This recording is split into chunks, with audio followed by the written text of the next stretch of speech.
And this is my first official uh, YouTube video on the science of computing.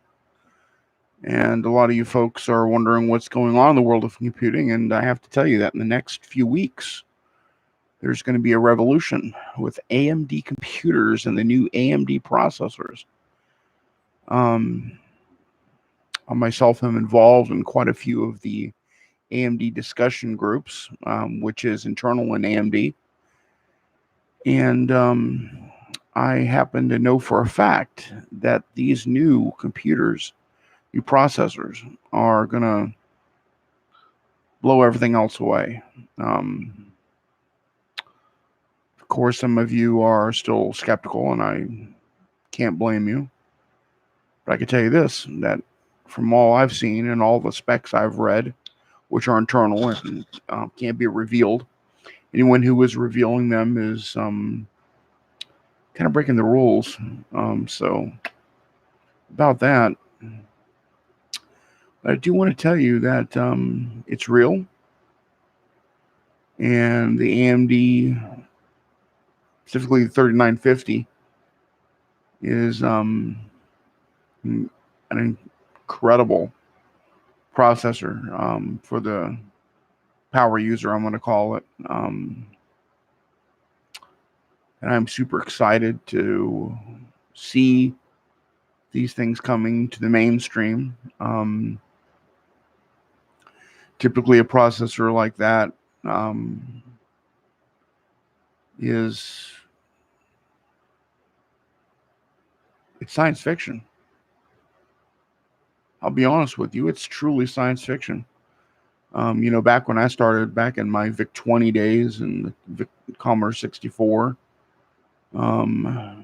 before that, banging around on an Atari 2600 and going, wow, look at that.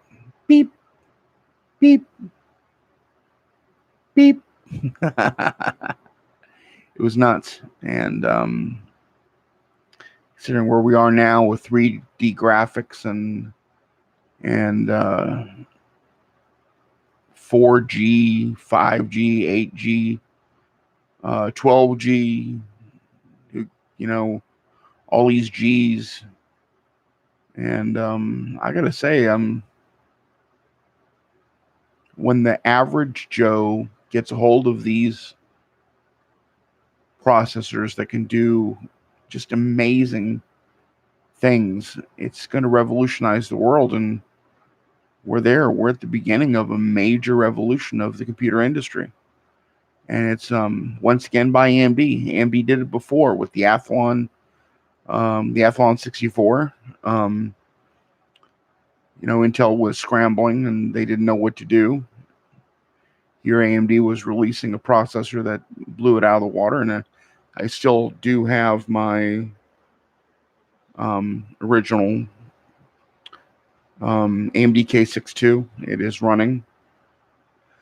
Well, it's not running. It's not on. I have no reason to have it on. I frequently do goof around on it and play one of my favorite games of all time, which is sad there's no remake of it, which I think there should be, is this original, oh, look, it's all messed up, the Forgotten Realms Archives. And yeah, I'm a D&D nerd, and man, I love it. And the pools all in one CD. Of course, it's in my machine now.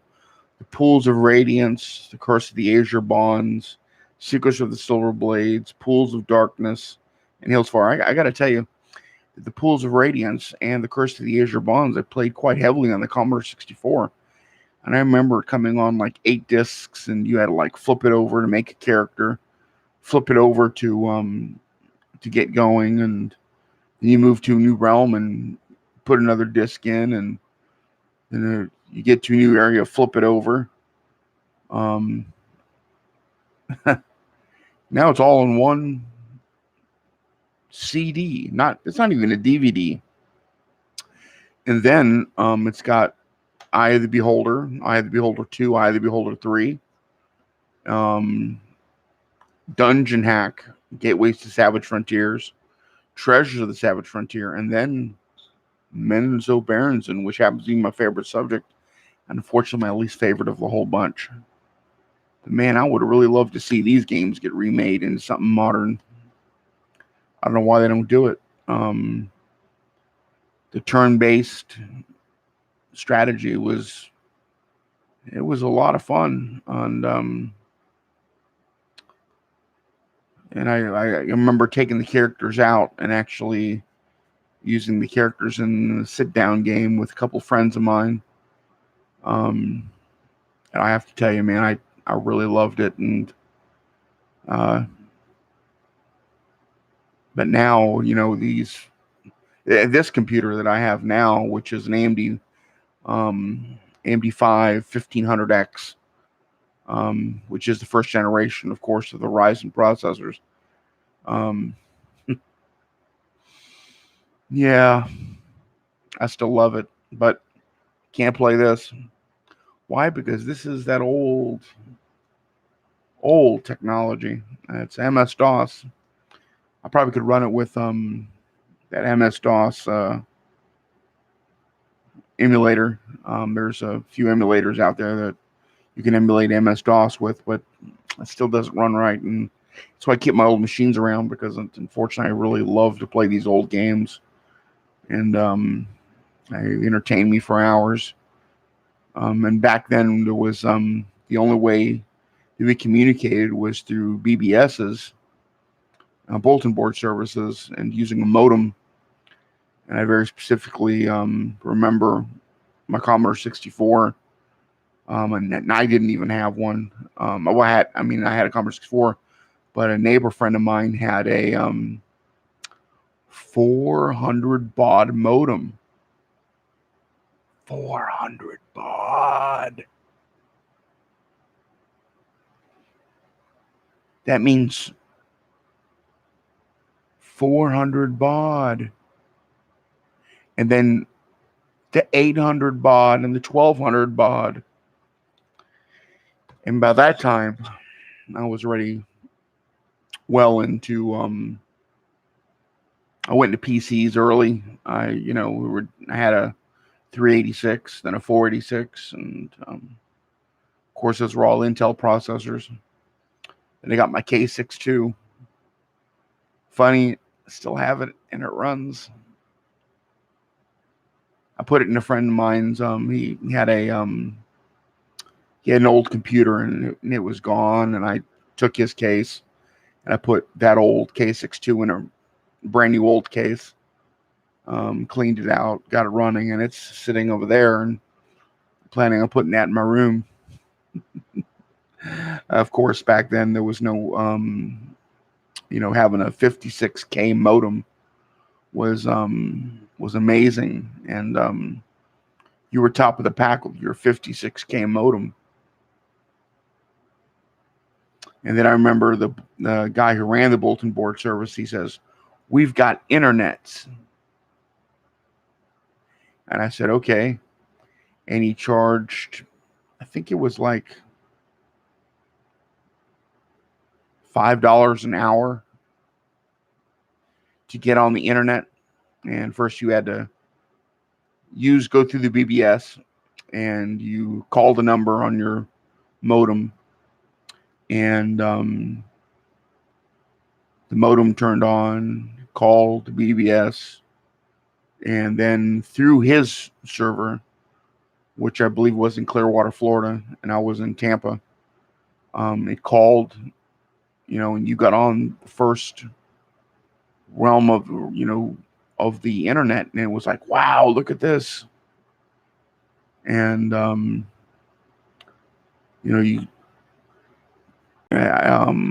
don't even remember the name of the search engine.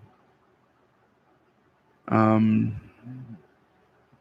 I remember going and just endlessly reading, and then realized that my hour was up, and I've maybe looked at 10, 11 pages on the internet because it was so slow. So I said, oh, you know what? Screw the internet. I just like the BBSs. And in the BBSs, we had a, group meeting every first Thursday of the month. Um, and we used to meet, and I remember swapping CDs and swapping discs. And one of the guys, back then said, "Hey, man, I got Doom." I was like, "You've got Doom?" He's like, "Yeah." I'm like, "Dude, can I get a copy of Doom?" I'm like, "Yeah."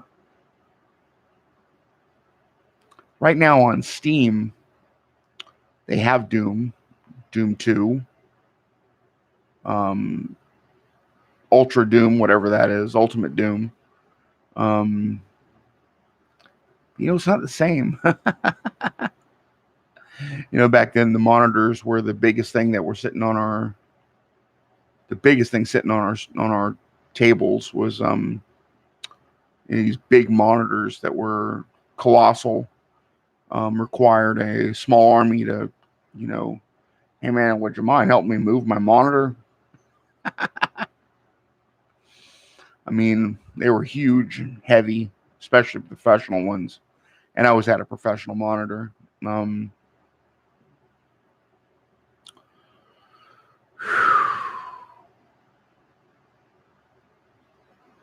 Good memories. And sitting at where we're at now with these AMD new processors coming out, I've got to tell you, it's mind numbing.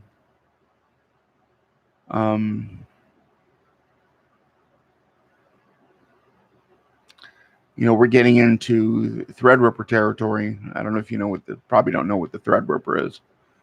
For those of you who don't know, an AMD Threadripper is a creators type processor, and I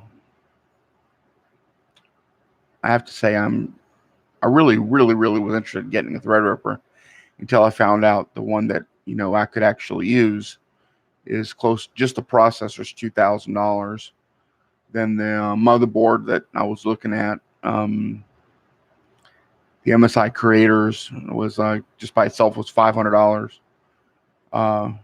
So you got $2,000 in a processor and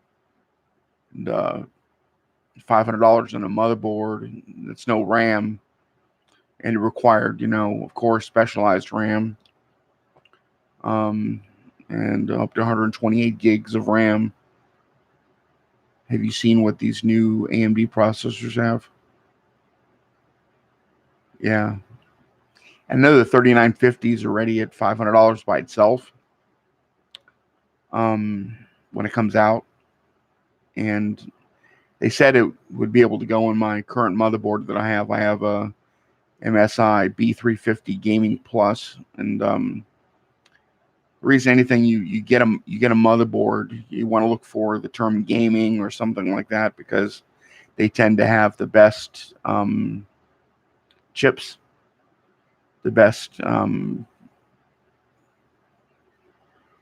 the best. They're the best. And when you're editing video like I do, like as some of you well know, I'm a filmmaker, and I've got to say that it's I thought when I got this thing, I was like, wow. I got the Vega 64 video card, which my son was saying, hey, no, that's not the best. That's for video games. And I'm like, I'm not really interested in the best for video games. I'm looking in the best for video editing, and that's what the Vega 64 was dedicated to and designed for. And it's still a hell of a video card. And yeah,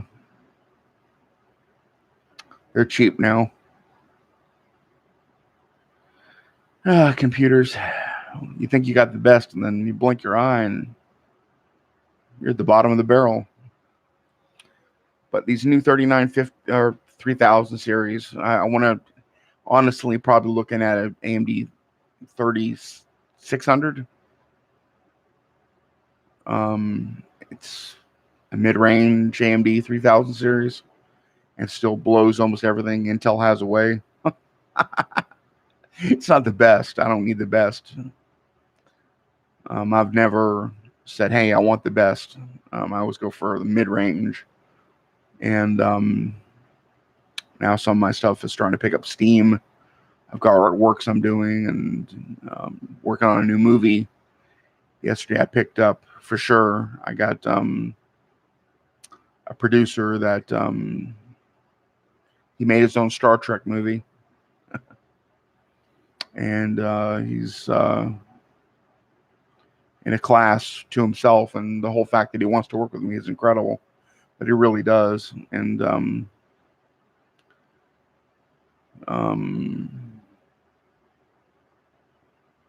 so I'm thinking, what am I going to do? How am I going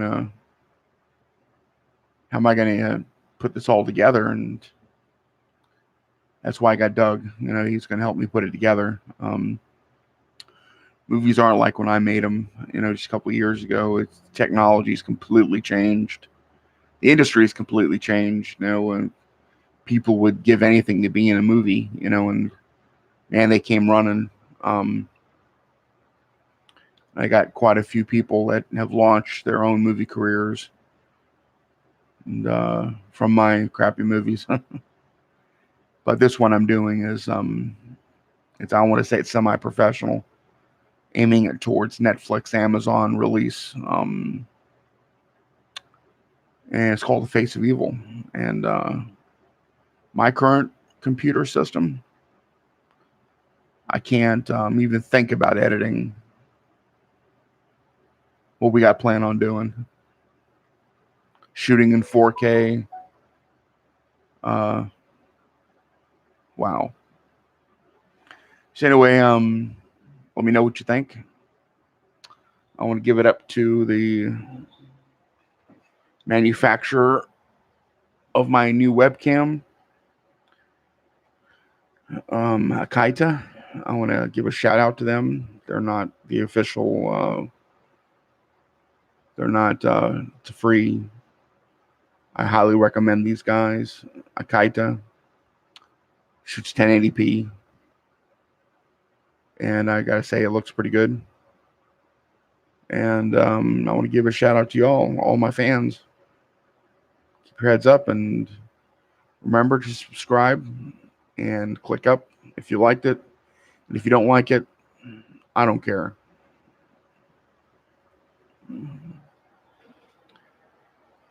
See ya.